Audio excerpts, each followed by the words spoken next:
Hello, Artlings! Have you ever wondered how you go from blank page to art? I'm going to show you today.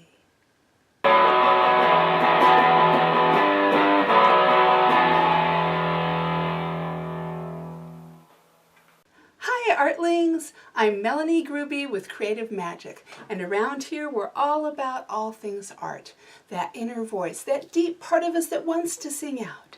So step into the Magic Circle Studios, home of the all-powerful muse, and now you're home.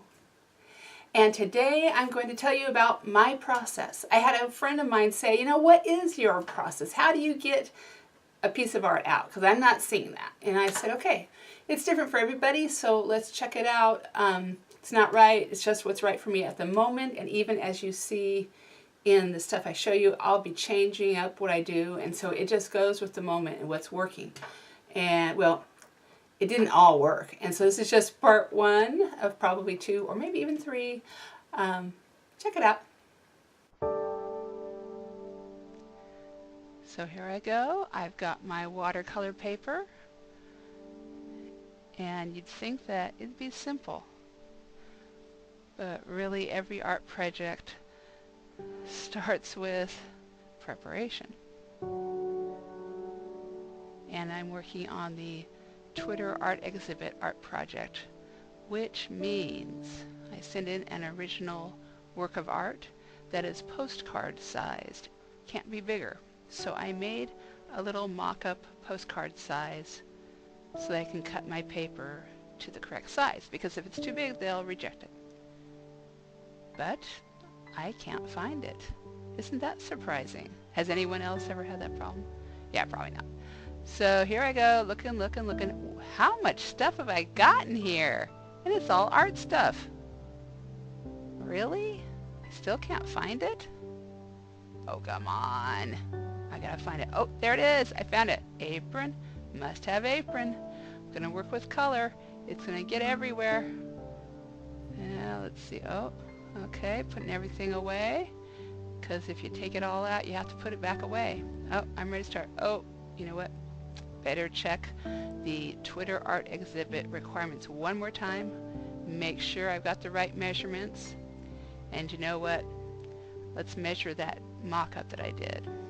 See how I'm doing on meeting those requirements. Because you know what? The first thing to do to be in an exhibit or a competition is you have to follow their rules. And, you know, it makes sense. And you know what? It's just a little too close for me, so I'm going to trim it down a little bit. And we're still not started, but we are started because I'm actually making it possible for something that's somewhere in my head to get somewhere out there on the paper. And a little more cutting and measuring and measuring and cutting. Are we there yet? Not quite. Looks like I've got a few. Good. I've got some postcard-sized canvases to work with. Oh, here's my paint. And there's what I'm using for a palette.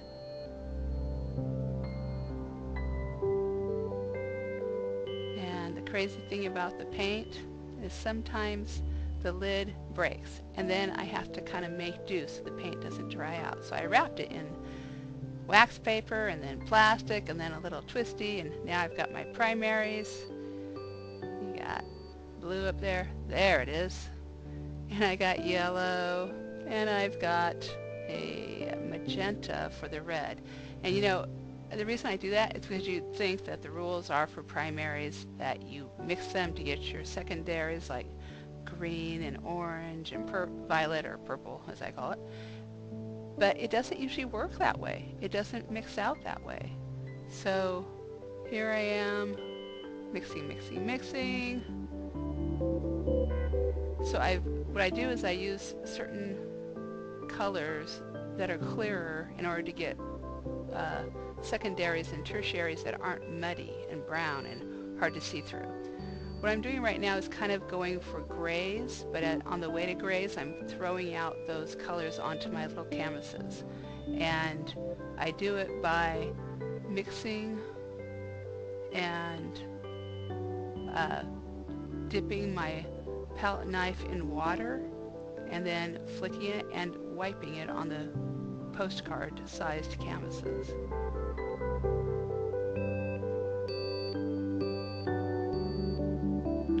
It's very random, but it's with thought too, because I'm working to achieve certain colors that are pleasing together.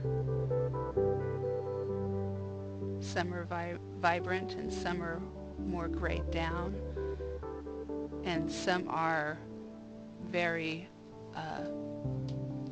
concentrated, easy to see, and some are watered down, diluted, and more subtle.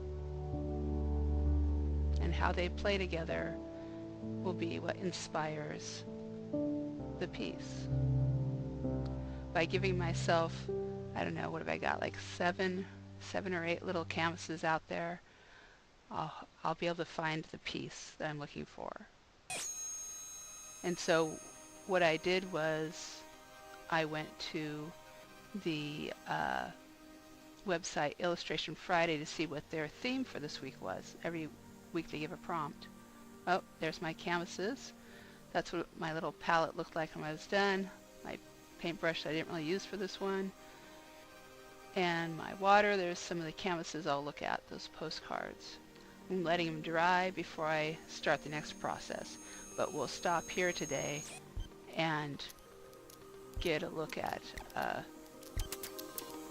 the rest next time.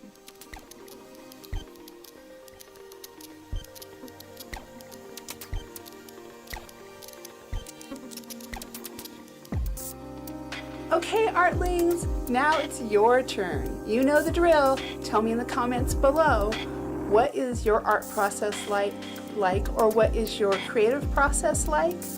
And you know what? If you like this video, or if you like any of my videos, feel free to like them on the little screen there so I know that. And feel free to comment and tell me about what you like or what you don't like. And what else? I want to do a shout out to all the great friends and viewers and Artlings out there who have told me how much they do like it in person. Because you know what? I feel like I walk on air when you tell me. I feel great. So thank you and keep it coming. And remember, don't be afraid to spill a little paint or a little ink or blur a few pixels. See you next time, guys. Bye.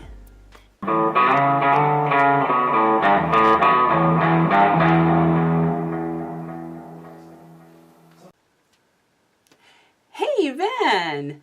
Yeah. You know what? I think this show's so much fun. Do you? Yeah, I do too. What's your favorite part? Being the star.